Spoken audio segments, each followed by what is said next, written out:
Hello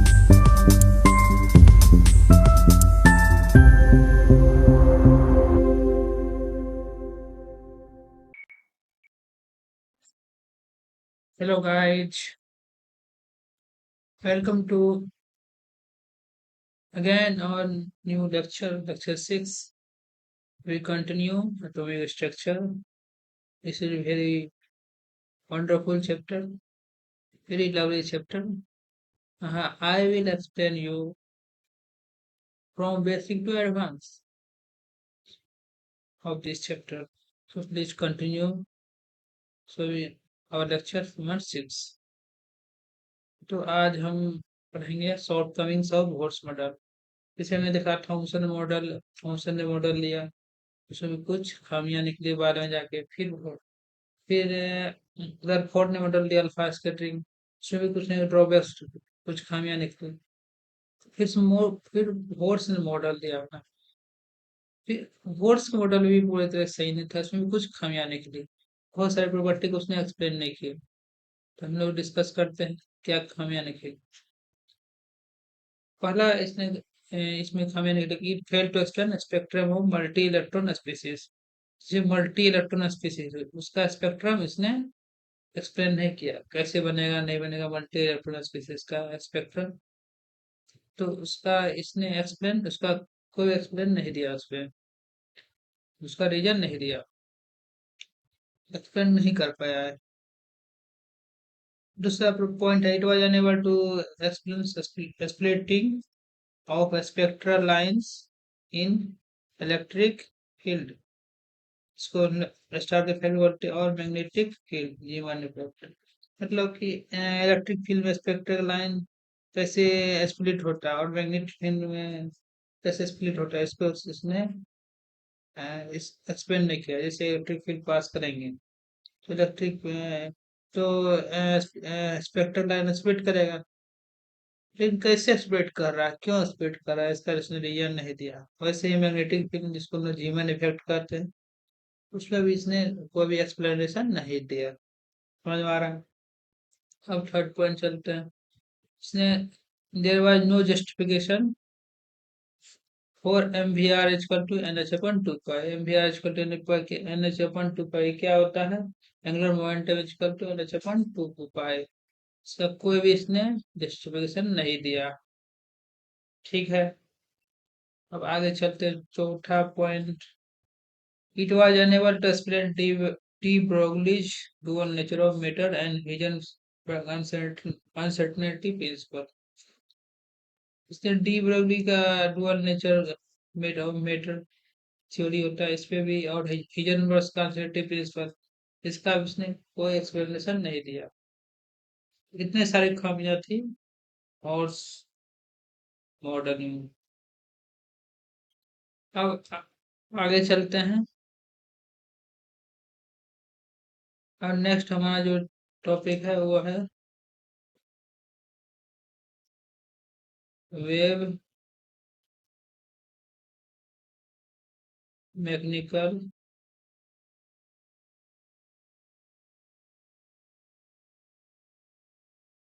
model of atom. ठीक, ये हमारा टॉपिक है। इसमें पहला क्या आ रहा है?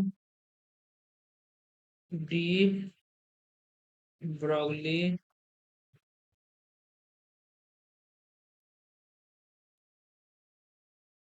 डुअल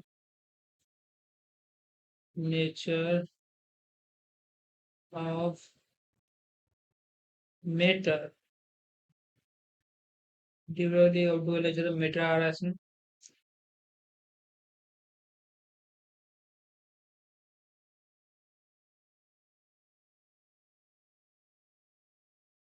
ठीक है,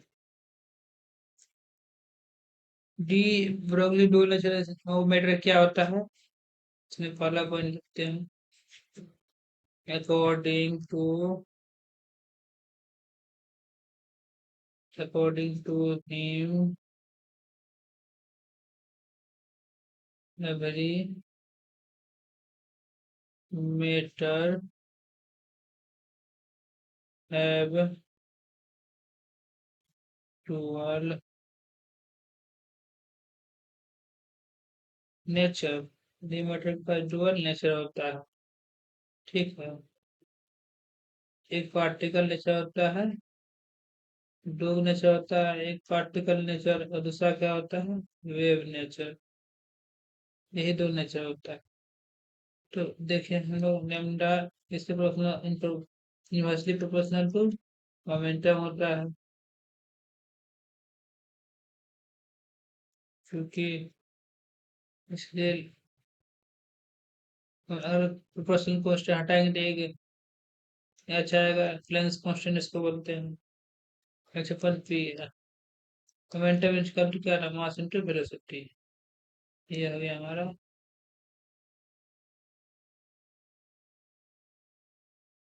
और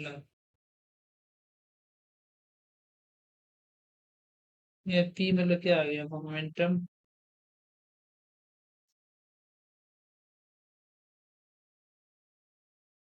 ठीक।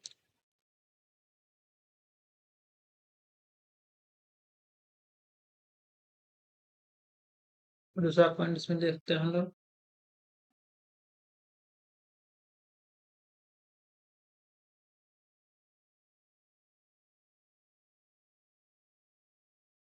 कि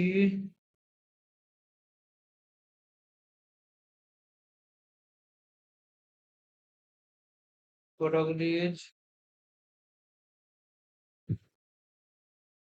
T Broglie's hypothesis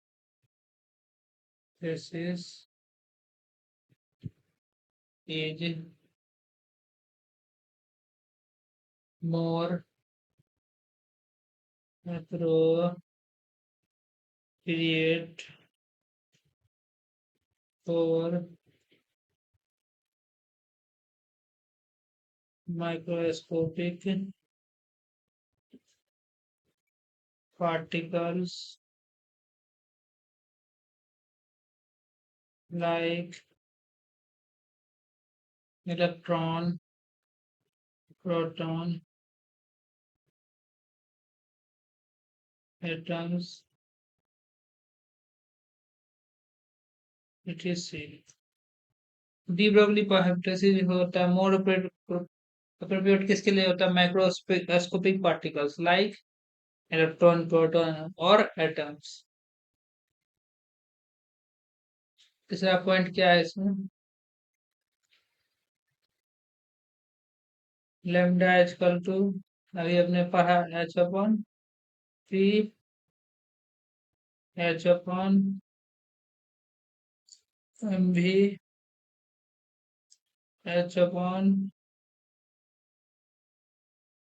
to M kinetic energy के E, H upon two M charge potential.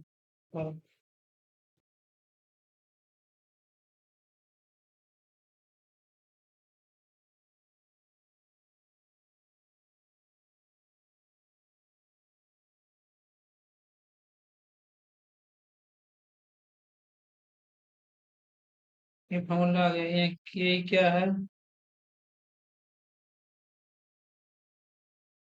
Kinetic energy, Q क्या है, चार्ज, वी क्या है, वेलोसिटी, वी सॉरी वी क्या है, पोटेंशियल डिफरेंस, इसको हम लोग वोल्टेज बोलते हैं। ठीक है। लैम्डा आजकल H upon P, H upon M B, H upon under root two M के काइनेटिक एनर्जी होता है, H upon under root two Q B charge into potential. ये होता है, ये इम्पोर्टेंट फॉर्मूला है, इसका बहुत सारे न्यूमेरिकल बनाने में काम आता है। ठीक है। चौथा पॉइंट देख लेते हैं इसमें,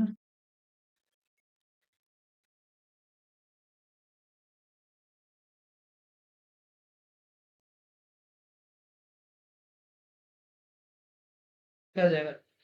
if we associate Bohr's model with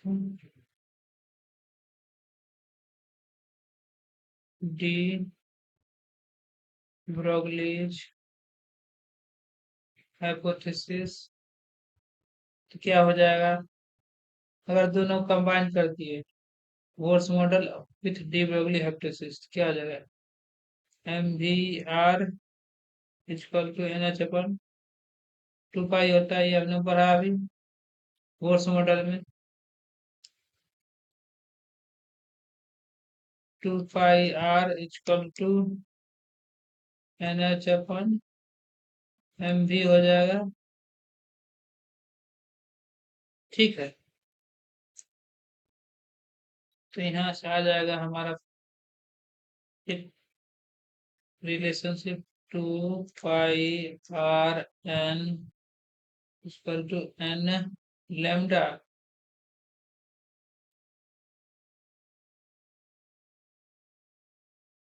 ठीक है, ये कैसे आया? N lambda 2 pi R equal to N H upon M B.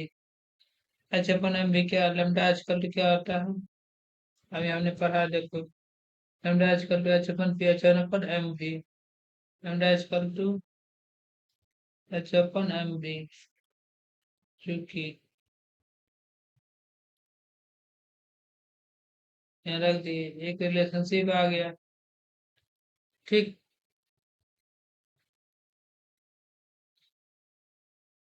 2 pi R N क्या है? Circumference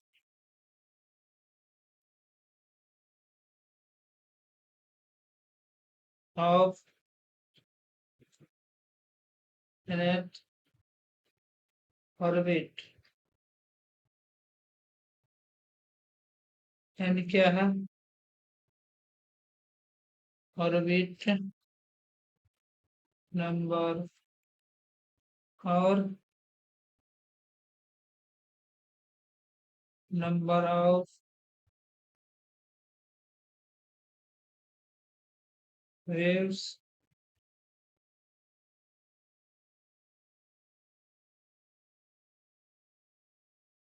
in that orbit। Lambda क्या है? Wavelength of electron in that orbit। ठीक है,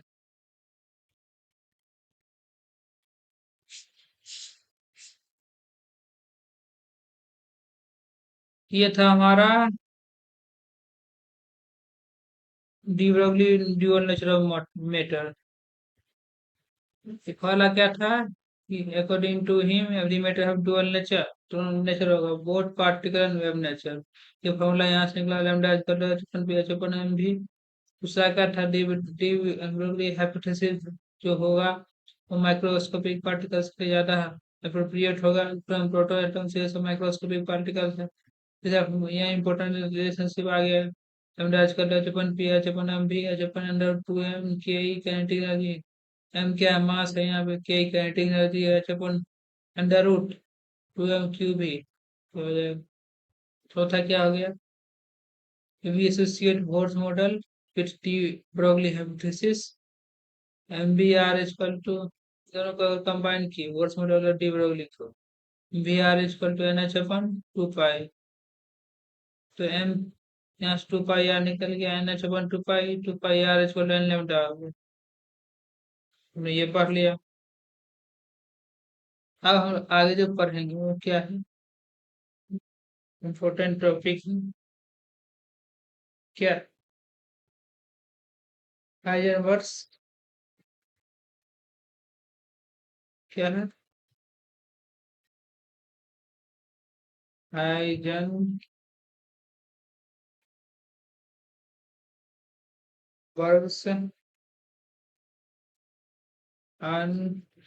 सर्टेनिटी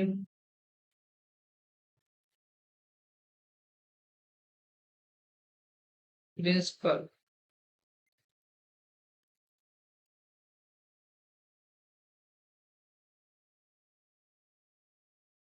ठीक है, इसका स्टेटमेंट क्या था? Statement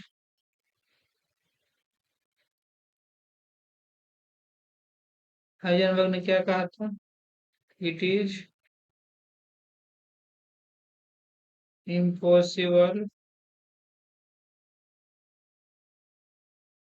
to specify at a given instant what position and momentum of subatomic particle like electron। तो क्या अनसर्टेनिटी प्रिंसिपल, हाइजेनबर्ग का uncertainty principle? It is impossible to specify at a given instant both position and momentum of subatomic particle like electron। Impossible है ये, एक ही instant पे both position और momentum define करना। ये बहुत इम्पॉसिबल है, इम्पॉसिबल है, नहीं हो सकता ये काम। पोजीशन और मोमेंटम दोनों एक ही साथ एक ही इंस्टेंट पे स्पेसिफाई कर बताए of electron, subatomic particle electron. ये पॉसिबल नहीं है। यहीं से क्या हुआ? Del X dot del P greater than हो जाएगा एच अपन 4 पाई। ठीक है,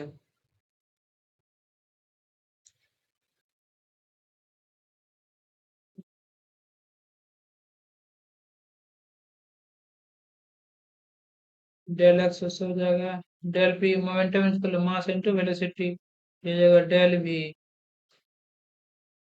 एच अपन 4 पाई मास इधर आ गया,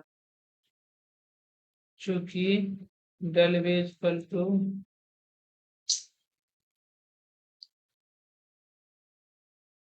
del P equal to mass into velocity, तो ऐसे ही आ गया। यहाँ पे जो है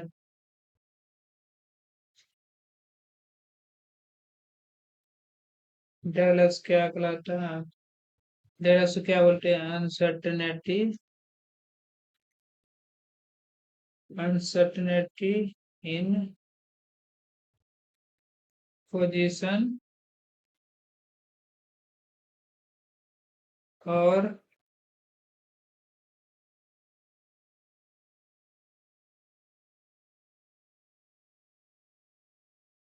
errors in position.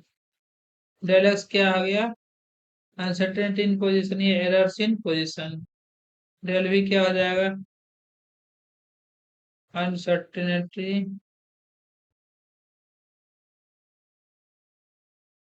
In velocity और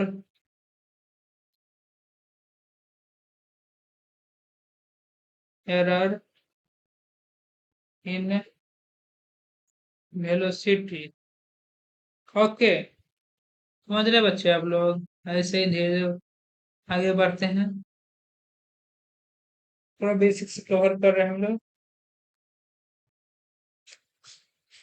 इसी तरह से ये तो ये पोजीशन और वेलोसिटी में एरर था, इसी तरह से हम लोग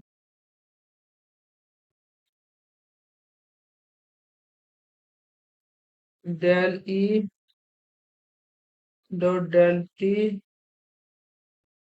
greater than H upon 4 pi. Okay, ये क्या आ गया? Energy time. ठीक है। Del theta into del phi greater than equal to h upon 4 pi और एंगुलर मोशन के लिए हो जाएगा। एनर्जी और टाइम ही होगा, डेल्टा एनर्जी हो गया, डेल्टा टाइम आ गया। और एंगुलर मोशन के लिए थीटा हो गया, फाई हो गया। समझ रहा? ये था हमारा हाइजेनबर्ग अनसर्टेनिटी प्रिंसिपल। एक साथ हम लोग एक इंस्टेंट पे बोथ पोजीशन और मोमेंटम डिसाइड नहीं कर सकते हैं। ठीक है, इस पे ये हाइजेनबर्ग अनसर्टेनिटी प्रिंसिपल बना दिया। अब आगे क्या है? श्रोडिंगर वेव इक्वेशन इम्पोर्टेंट है ये।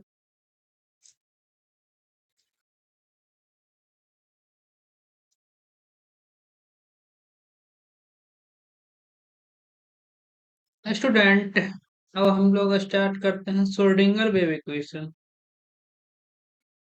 अभी हमने पढ़ा हाइजेनबर्ग अनसर्टेनिटी प्रिंसिपल। तो अब आ गया इस चैप्टर का आखिरी part, Schrodinger wave equation. Schrodinger एक साइंटिस्ट था, उसने एक इक्वेशन दिया था, उसको हम लोग डिस्क्राइब करते हैं। ठीक है।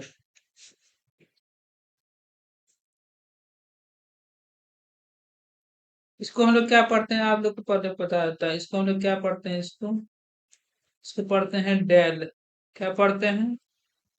कहता है ये रहा, ये इसको पढ़ते हैं डेल, डी डबल डेल। इसको पढ़ते हैं साई। और स्टूडेंट को पढ़ने में ही दिक्कत होता है, कैसे पढ़ेंगे इसको? Del square psi upon del X square plus del square psi upon del Y square plus del square psi upon del Z square, मतलब तीनों एक्सेस के coordinate X Y Z, plus 8 pi square M upon H square E minus भी psi बराबर 0। यही था हमारा Schrodinger wave equation. ठीक है। अब ई क्या है? टोटल एनर्जी है। क्या है? Total energy. भी क्या है यहाँ पे? पोटेंशियल एनर्जी,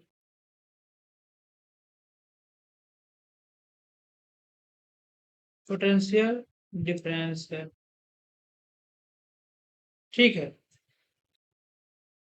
तो ये इक्वेशन है, इसको एक और फॉर्म लिख सकते हैं। और जितना भी डेल है, डेल है, डेल है, इसको तो एक बड़ा डेल में लिख दिए, डेल सब सब पे स्क्वायर है, डेल डेल स्क्वायर लिख दिए, साई है सब में साई लिख दिए। ठीक है।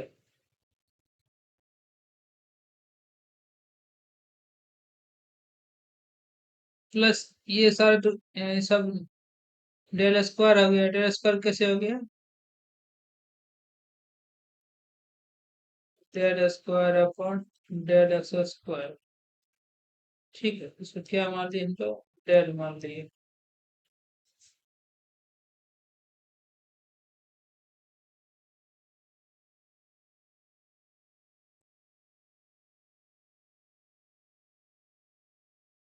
को हटाते हैं ये ऐसे। फिर यहाँ पे देखिए बच गया ये, इसको ऐसे लिख देंगे, 8 pi square M upon H square E minus भी बराबर साई कहाँ गई? साई बराबर 0। ये क्या है हमारा? ये इसको होते लेफ्ट, लेफ्ट लेप्लेसियन ऑपरेटर। समझ में आ रहा है आपको लोग को? लेप्लेसियन ऑपरेटर है।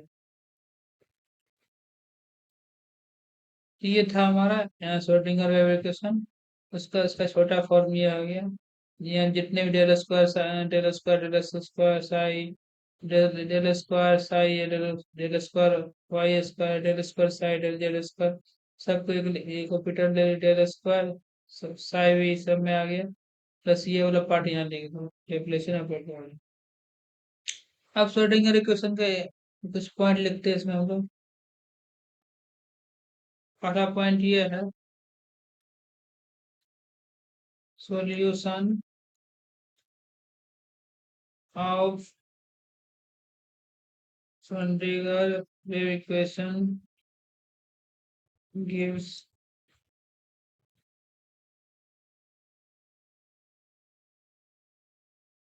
quantum numbers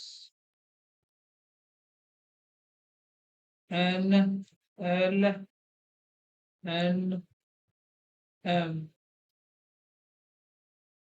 solution of short, ये जो श्रोडिंगर वेव इक्वेशन है ये वाला, इसको अगर सॉल्व करेंगे तो क्या निकलेगा? Solution of Schrodinger wave gives quantum numbers N L M N. एक क्वांटम नंबर है एन एल और एम, इसके बारे में आगे पढ़ेंगे। ये देता है श्रोडिंगर वेव इक्वेशन, इसका सॉल्यूशन इम्पोर्टेंट है, ये इम्पोर्टेंट। दूसरा क्या है? The wave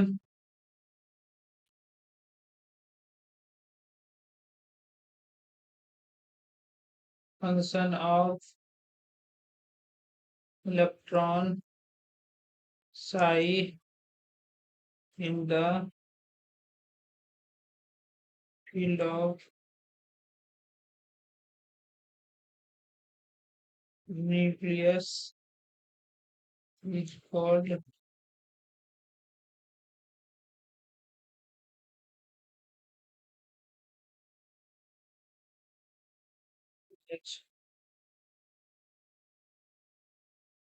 atomic orbital।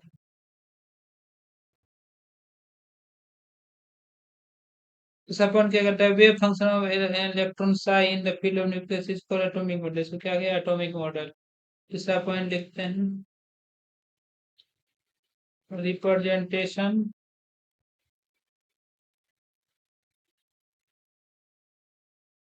Of an orbital कैसे रिप्रेजेंट किया गया? इज कैसे represent? Psi N L M ऐसे रिप्रेजेंट किया गया ऑर्बिटल को। चौथा पॉइंट क्या गया?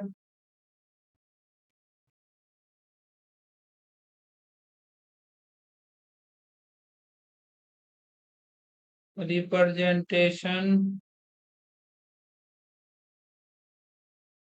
Of an orbital in polar coordinates.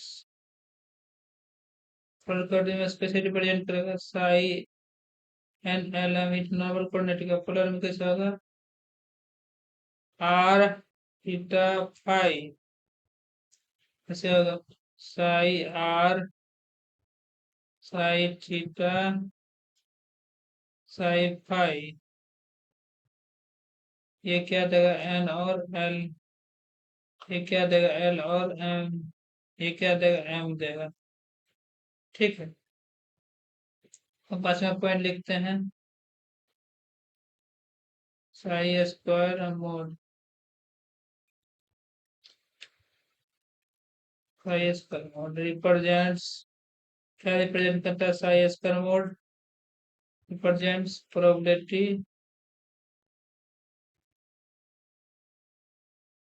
Density of electron. Sai square इसका क्या हो जाएगा? मैक्स ऑर्बिटल हो जाएगा और मिनिमम हो गया, क्या देगा? नोट देगा। ठीक है। एक पॉइंट और है, ये हो गया हमारा श्रोडिंगर वेव इक्वेशन। तो 5 पॉइंट थे, इसका सॉल्यूशन क्या देगा? श्रोडिंगर, ये है हमारा श्रोडिंगर वेव इक्वेशन। इसका सॉल्यूशन क्या देगा? एन और N L M quantum numbers. ठीक है, रिप्रेजेंटेशन ऐसे करते हैं, N L M polar coordinate में 8 थीटा फाई है। इसका रिप्रेजेंट अगर मैक्सिमम ऑर्बिटल लेगा, मिनिमम लेगा, नोट देगा। तो ये था हमारा चैप्टर में एटॉमिक स्ट्रेस। चैप्टर आपका खत्म हो गया है। हमने एक एक टॉपिक कवर किया है, बेसिक से लेकर एडवांस तक। आप लोग कोई दिक्कत ना होगा।